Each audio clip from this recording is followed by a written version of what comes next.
دودھ. ہاں اب دیکھو ماں ہمیں دودھ پلاتی ہے, ذرا سی ہم ماں کی نافرمانی کریں تانا کس کا دیتی ہے ماں؟ دودھ کا تانا, تجھے دودھ نہیں بخشوں گی. ہم بھی جوش میں آ جاتے ہیں, بھائی ماں نے بڑا احسان کیا, ہمیں کیا پلایا ہے؟ دودھ پلایا. بتاؤ ماں زیادہ دودھ پلاتی ہے بہن زیادہ پلاتی ہے؟ بھینس تو اتنا پلاتی ہے, اس کی کھیر بھی بن رہی ہے, اس سے گھی بھی نکل رہا ہے, اس سے مکھن بھی نکل رہا ہے, اس سے گوالے کا بزنس بھی چل رہا ہے, دودھ والے بھی کروڑوں روپے کما رہے ہیں اس سے. تو بھینس تو ساری زندگی دودھ نکال نکال کے جب دودھ دینا بند کرتی ہے تو ہونا تو یہ چاہیے کہ اسے گھر میں سوفے میں بٹھا کے اس کی سیوا کرو, اس کو عزت دو. لیکن ہم کیا کرتے ہیں, اب یہ کسی کام کی نہیں ہے, لہٰذا اس کی سزا کیا ہے, اسے کاٹ کے فوراً سوراخ بورڈ میں دمبے کے نام پہ اس کی بوٹیاں بیچ.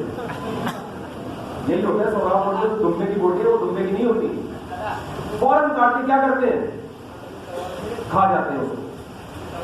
کتنا بڑا ظلم ہے بھینس کے ساتھ ہے. بھائی ساری زندگی خدمت کی, جب بڑھاپا آیا تبھی تو ہندو کہتا ہے کہ یہ گائے تمہاری ماں ہے, یہ تمہیں دودھ پلاتی ہے. وہ بڑھاپے میں گائے کو کاٹتا نہیں. لیکن ہم ہندو سے کہتے ہیں کہ گائے سے زیادہ تو بھینس کا دودھ پیا جاتا ہے, تو گائے اگر ماں ہے تو بھینس کو کم از کم خالہ تو سمجھو نا, اور بیل کو ابا سمجھو. بیل کو ابا سمجھنے کے لیے تیار نہیں ہے, اس لیے ہمیں اشکال ہوتا ہے کہ کھوپڑی میں آنے والی بات ہے نہیں. تو ہم ساری زندگی اس کو استعمال کر کر کے جب وہ ہمیں فائدہ پہنچانا ختم کر دے, دودھ دینا بند کر دے, ہمارے اس کو سزا کیا دیتے, کاٹ کے فوراً کھا جاتے ہیں. پائے الگ مارکیٹوں میں بکتے ہیں اور کٹا کٹ الگ بک رہا ہوتا ہے, اور جناب کلیدی الگ بک رہی ہے, اور اس کے چاپیں الگ بک رہی ہیں. بھینس کے ساتھ کس قدر ظلم اور زیادتی, آج تک کبھی بھینسوں نے احتجاج کیا کہ ہمارے بھی کچھ حقوق ہیں, کبھی دیکھا آپ نے؟ اور اگر بالفرض بھینس جلوس نکالے گی, اللہ کے دربار میں رٹ داخل کرے گی, تو اللہ جواب میں کیا کہے گا؟ سخر لکم, میں نے تجھے بنایا کس کی خدمت کے لیے؟ انسان کی خدمت. یہی کام ہے, تجھے اور کسی مقصد کے لیے نہیں بنایا. بکروں کو احتجاج کا حق حاصل نہیں. مچھلی کے ساتھ کی طرح دھوکہ کرتا ہے انسان. دیکھو کسی کو آپ گھر میں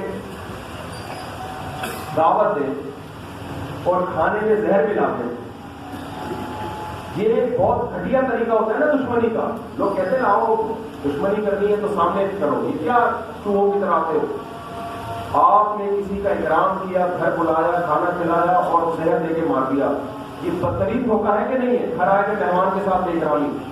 لیکن یہ بے اکرامی ہم صبح و شام سمندر کی مچھلیوں کے ساتھ کریں, کانٹے پہ ہم جھینگا لگا کے پھینکتے اس کو.